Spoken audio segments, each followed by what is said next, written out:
Pernahkah saudara berbantah-bantah dengan orang lain dalam mempertahankan ego, pendapat, pendirian saudara pribadi?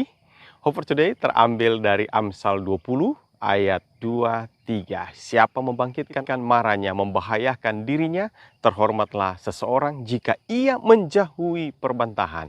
Tetapi setiap orang bodoh membiarkan amarahnya meledak.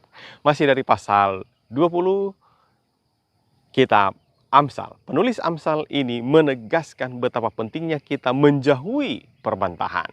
Terkadang karena ingin mempertahankan ego, pendapat, pendirian seseorang, tidak rela mengalah dan semakin terjebak dalam perbantahan yang merusak. Amsal menyebutkan beberapa prinsip penting yang dapat kita pergunakan untuk menjauhi perbantahan.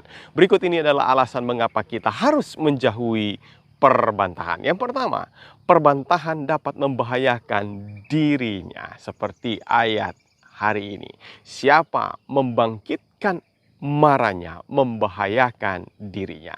Perbantahan dan kemarahan akan sangat merugikan diri sendiri, bahkan itu akan membahayakan diri seseorang. Mengapa? Orang yang tersulut amarah akan sulit untuk mengendalikan dirinya dalam perbantahan, dan ini adalah kerugian dan bahaya bagi dirinya. Yang kedua, perbantahan menjadi tidak terhormat. Di ayat 3 menyebutkan terhormatlah seseorang jika ia menjauhi perbantahan. Jika seseorang mampu untuk menjauhi perbantahan, maka ia akan lebih terhormat daripada pribadi yang tidak dapat mengendalikan akan amarahnya. Mengapa? Di mata masyarakat, kita cenderung melihat perbantahan dan amarah adalah sesuatu yang negatif dan buruk. Secara otomatis, respek dan kehormatan seseorang dengan pasti memudar.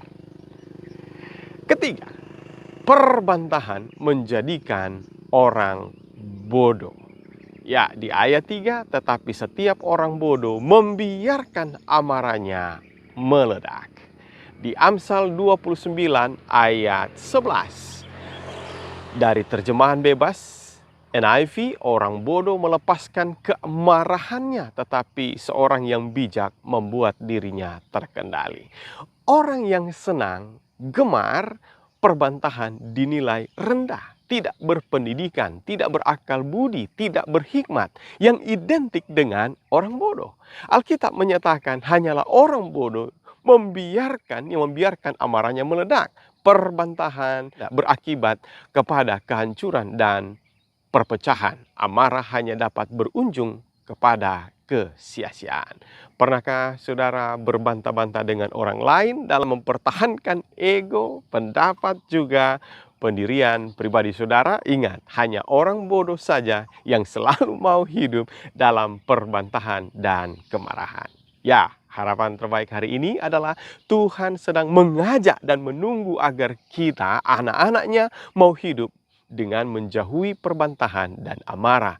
Sebab perbantahan hanyalah membahayakan diri sendiri, menjadi tidak terhormat, dan menunjukkan diri kita bodoh. Jadilah pribadi yang berhikmat, dapat menahan, mengendalikan diri sendiri dengan jauhi perbantahan. Terima kasih Tuhan untuk hari ini. Tuhan mengajarkan kami untuk boleh menghindari perdebatan, pertengkaran. Dan biarlah kami boleh menjadi pribadi yang bijaksana di dalam merespon akan situasi, sehingga kami boleh menjauhi perbantahan. Terpujilah Engkau ya Tuhan, dan memberkati untuk semua pemirsa yang menonton channel ini. Di dalam anak-Mu Yesus Kristus Tuhan Juru Selamat kami berdoa. Amin.